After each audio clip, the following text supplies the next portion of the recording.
Here is Mr. Duff. Hello, my name is Savannah Brown. I work as a servant girl in the Masons household in Naomi, Florida.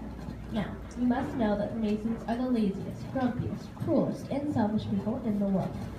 My mom and I used to work together, but Mama left a year ago.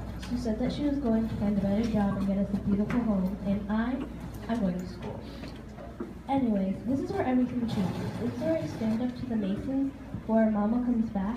This is the story of the girl who witnessed. It was Saturday morning. The Masons were at work, which meant I had the whole house to myself. So I turned on the radio and loved what was playing and wanted to dance the day away. But the floors needed to be washed. My solution? I tied soapy sponges to my feet and slid across the floor like a graceful ice skater gliding across the ice. Then, for a moment, I was the ice skater. I was free and joyful, and for the first time in my life, I did not feel like the dirty, ugly servant girl I always felt like I was. Then, that moment ended, because of the crash of glass in the sweater of the radio. Right away, I ripped myself from my fantasy and pulled myself to reality. My eyes opened and saw the horrible mess I had got myself into. A surge of worry passed through me. I was so scared and worried I crashed to the floor and started hyperventilating like I had just ran a 5K. Suddenly, the doorknob turned and Mr. Mason stepped in and gasped. "My radio! My beautiful new radio!" he screamed as he waved his arms over his head and ran to the radio. "Savannah," his voice boomed like thunder. "You've really done it this time," Mr. Mason said as he gave me a hard slap across the cheek. "And no dinner for you." I ran up to my room sobbing and rubbing my blistered and red-hot cheek. It was Sunday. Dreadful, dreadful Sunday. Sunday is always dreadful because Mr. and Mrs. Mason are both off of work, which means no fun for me. Just the Masons working order that night. "Savannah," Mrs. Mason said at dinner, "I saw today that you scrubbed a plate too hard and some of the paint came off."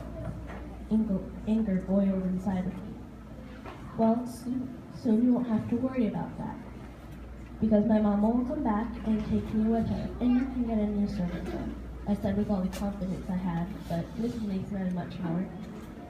"Oh, Savannah, your mama is never coming back. She abandoned you." Now I was a volcano that was ready to explode. "My mama is coming back and she loves me.